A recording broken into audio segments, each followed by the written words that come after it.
Antonietta Bernardoni, ciclo stilati ad alta voce.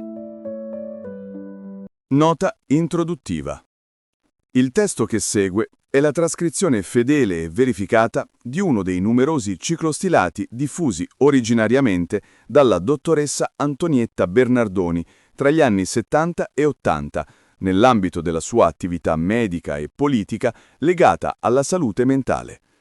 Per rispetto delle norme sulla privacy, alcuni dati personali sono stati parzialmente oscurati, pur mantenendo l'integrità del documento storico. La lettura è affidata a una voce digitale. Titolo: Le paure irragionevoli degli adulti e dei bambini. Come prevenirle e curarle, senza intervento medico.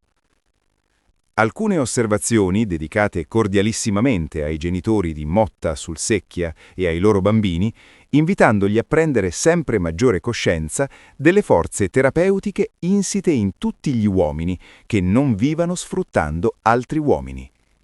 Autrice: dottoressa Antonietta Bernardoni. Motta sul Secchia, comune di Cavezzo, Modena, lunedì 3 marzo 1975.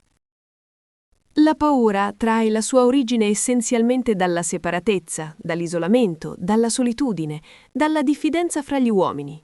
Si tratta di fenomeni derivanti direttamente o indirettamente dallo sfruttamento dell'uomo sull'uomo, dalla divisione della società in classi e dalle idee falsificanti utili al mantenimento dello stato di cose esistente, idee prodotte e diffuse dalla classe dominante appunto allo scopo di mantenere il privilegio attraverso lo sfruttamento e la svalorizzazione degli uomini, fenomeni indispensabili per la conservazione del privilegio stesso. In un'epoca come la nostra, in cui il dominio dell'uomo sulla natura si è rafforzato, così che i timori collegati agli eventi e alle catastrofi naturali sono notevolmente diminuiti, giganteggiano, nel mondo della paura, l'angoscia e il timore collegati con lo sfruttamento e con la diversità di condizioni che lo sfruttamento stesso crea oppure accentua, dando luogo a situazioni caratterizzate da rapporti di potere dispari, vale a dire da rapporti che possono in ogni momento trasformarsi in fonti di ansia, di paura, di angoscia. Nella nostra società non solo le classi subalterne vanno soggette a paura, ma in misura diversa, a seconda dei momenti storici, la paura pervade sempre più profondamente le classi dominanti, in cui si va accrescendo l'inquietudine di fronte ad ogni eventualità di cambiamento che possa intaccare il profitto e il privilegio, giungendo a mettere in pericolo l'esistenza delle classi dominanti in quanto tali, sotto la spinta di movimenti popolari protesi verso una società senza classi. Ma questa sera siamo qui riuniti non per discutere problemi di politica generale. Di tali problemi ognuno di noi discuterà, per poi collegarsi coi compagni in un'azione comune, nell'ambito delle sue organizzazioni politiche e sindacali. Questa sera ci siamo incontrati per ricercare insieme maniere nuove che ci permettano di raggiungere qui e subito, sia pure con tutti i limiti che ci derivano dal vivere in una società capitalistica, una vita personale, familiare e sociale più felice e più piena, più ricca di contenuti, più libera, meno condizionata dalle leggi del mercato, leggi che dopo aver schiacciato la nostra personalità sul luogo di lavoro, trasformandoci in venditori obbligati di forza lavoro, emettono i loro tentacoli col proposito di carpire anche il nostro tempo libero, facendo il possibile per deformare la nostra personalità, riconducendoci a puri e semplici consumatori di merci. Ma per poter condurre una vita personale, familiare e sociale più felice e più piena, occorre che noi sappiamo liberarci da ogni paura irragionevole, da ogni ansia non giustificata da motivi reali, da angosce che non siano collegate a pericoli concreti. Prima di passare ad esporre alcuni metodi scientifici che ci permettono di combattere efficacemente le paure dei bambini e degli adulti, ci soffermeremo un momento su alcune considerazioni di carattere più generale. Osserveremo anzitutto come la diversità di potere tra i vari componenti della famiglia e le diversità di trattamento che ne derivano costituiscano un terreno su cui più facilmente si sviluppano sentimenti di ansia e di paura. Soltanto in una società senza classi, in cui il valore di ogni uomo sarà indipendente dal posto che occupa nei rapporti di produzione, tali diversità cesseranno di essere fonte di oppressione e di sfruttamento e quindi di svalorizzazione della personalità umana.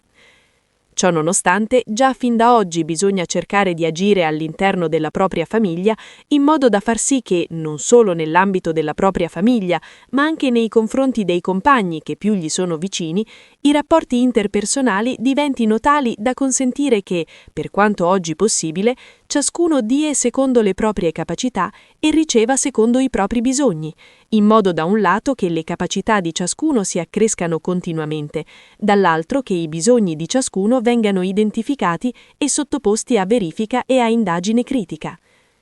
Occorre cioè saper rifiutare falsi bisogni indotti dalla società dei consumi, così come occorre saper mettere allo scoperto bisogni reali che una società in cui vigono le leggi di mercato tende a nascondere e a soffocare, a meno che non si tratti di bisogni che vengono soddisfatti mediante la compravendita di merci o di beni che, pur non essendo merci, vengono tortuosamente mercificati in obbedienza alla generalizzazione delle leggi del mercato che in una società come la nostra pervadono e deformano l'intera vita degli uomini. Viviamo infatti in un'epoca in cui tutto è diventato oggetto di compravendita, anche le cose che nel corso delle epoche precedenti non erano mai state considerate come oggetto di vendita, quali l'aiuto reciproco fra gli uomini, che era sempre stato dato, ma mai venduto. Così persino l'amore, la stima, la scienza, la coscienza, tutto è passato nel commercio. Come già abbiamo notato, nella nostra epoca la fonte principale di paura non è più rappresentata da forze naturali incontrollabili, bensì, nella maggior parte dei casi, da rapporti di potere dispari, da sfiducia nelle proprie forze, da svalorizzazione di se stessi e dei compagni, fenomeni tutti collegabili, in maniera diretta o indiretta, con lo sfruttamento. Con ciò non intendiamo affermare che lo sfruttamento rappresenta la causa unica o la causa diretta di paure irragionevoli. Sappiamo benissimo che le cause dirette delle paure irragionevoli sono infatti da ricercare nelle leggi che regolano l'attività nervosa superiore, attività alla cui base, come ha dimostrato Pavlov e la sua scuola, sta il cosiddetto riflesso condizionato. Per il momento ci limitiamo a ricordare che per riflesso condizionato si intenda una particolare reazione dell'organismo agli avvenimenti del mondo esterno. Il riflesso condizionato stabilisce un legame temporaneo tra le diverse parti del sistema nervoso centrale e gli stimoli ambientali, legame che dipende perciò al tempo stesso da condizioni ambientali esterne all'organismo e da condizioni interne all'organismo stesso. Sarebbe estremamente utile che tutti potessero conoscere le leggi dell'attività nervosa superiore, nonché le condizioni di insorgenza e di estinzione dei riflessi condizionati, anche per impedire che le scoperte del grande scienziato sovietico, che ha avuto tanto a cuore la libertà e la felicità degli uomini, si trasformino in uno strumento di oppressione, di falsificazione e quindi in un ulteriore strumento di paura.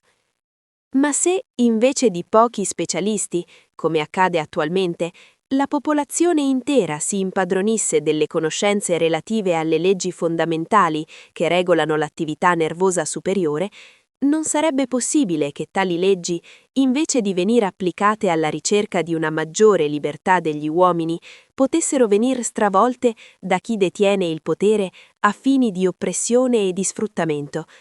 In molti casi, infatti, attraverso il fenomeno del riflesso condizionato, le classi dominanti coltivano ad arte il terreno su cui la paura può dominare incontrastata, e questo ci è dimostrato da fatti concreti che siamo tutti in grado di constatare.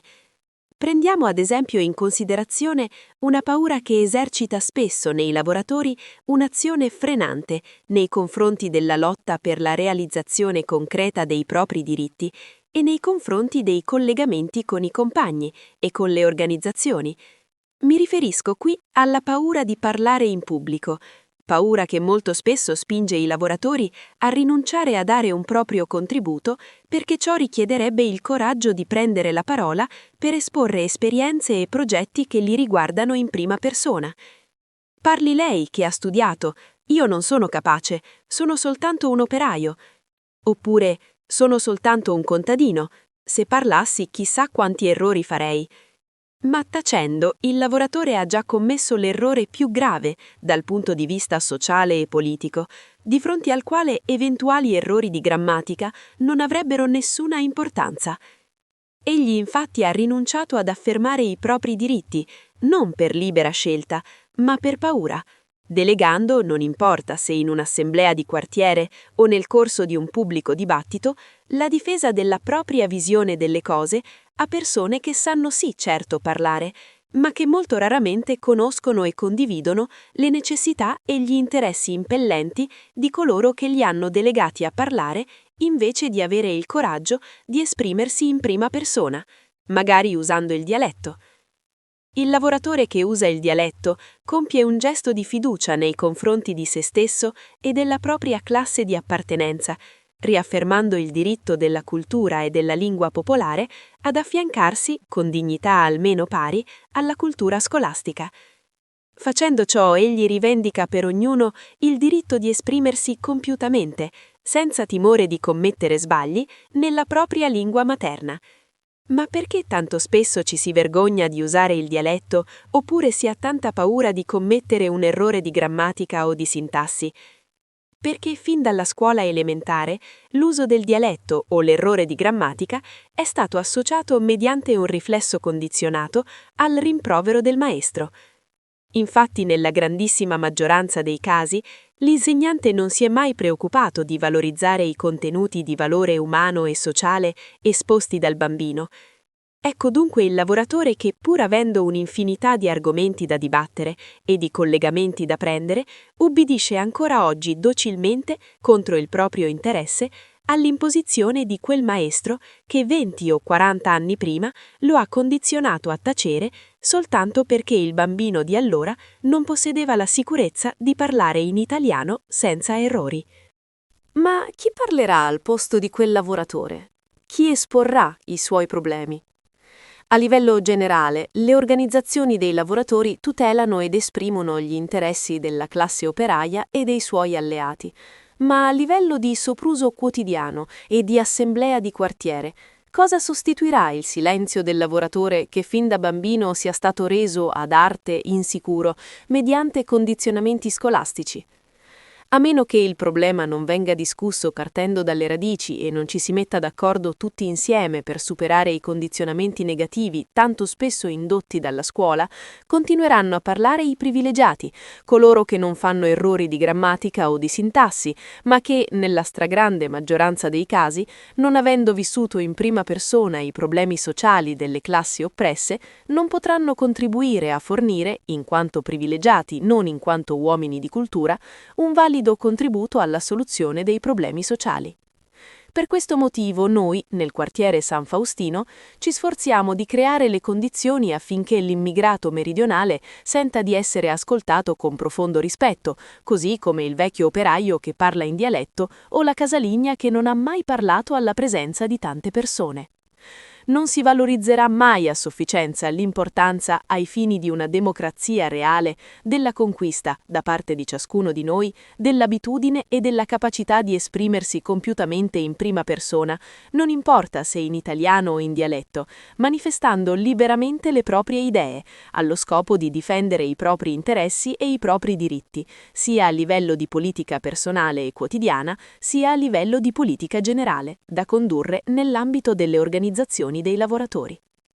Chiudiamo perciò rapidamente questa breve introduzione al dibattito allo scopo di lasciare lo spazio sufficiente affinché tutti i presenti, specie quelli che non l'abbiano mai fatto in precedenza, possano esporre le proprie idee. L'atmosfera amichevole che si è creata tra di noi rappresenta la condizione migliore perché ciascuno possa esprimere i propri pensieri e il proprio desiderio di conoscenza partecipando al dibattito. Nota. A questa breve introduzione ha fatto seguito una prolungata e animatissima discussione, in cui molti dei partecipanti hanno preso per la prima volta la parola in pubblico, esponendo paure irragionevoli proprie e dei loro bambini. Ogni volta si è discusso, caso per caso, della maniera più idonea per desensibilizzare il bambino di fronte alla situazione, all'animale, alla persona che erano causa di paure irragionevoli. Si è visto insieme come le paure irrazionali rappresentino una forma sbagliata di apprendimento, dannosa al soggetto. Esse possono però venire estinte attraverso l'intervento attivo del soggetto stesso, in veste di protagonista, aiutato dai compagni, per venir sostituite con apprendimenti nuovi e più idonei a permettere un'esistenza felice. Sono stati inoltre chiariti i concetti fondamentali di riflesso condizionato e si è insistito sull'importanza del fattore relativo al tempo, sia per eliminare un vecchio riflesso dannoso, sia per crearne uno nuovo, più utile e più razionale. Nel corso della discussione si è visto come contadini e operai del luogo sapessero, una volta apprese le regole fondamentali dell'attività nervosa superiore, suggerire accorgimenti efficaci e ingegnosi per liberarsi dalle paure irragionevoli. Tutto il dibattito è stato improntato da una curiosità molto viva che ha portato a trattare argomenti e ad apportare precisazioni che, a quanto risulta da informazioni successive, si sono poi rivelate estremamente utili nell'innescare processi di liberazione da paure irragionevoli, proprie ed altrui, e nel liberare energie personali dapprima imprigionate, che sono quindi diventate disponibili per una crescita personale e per una maggiore disponibilità nei confronti della lotta politica.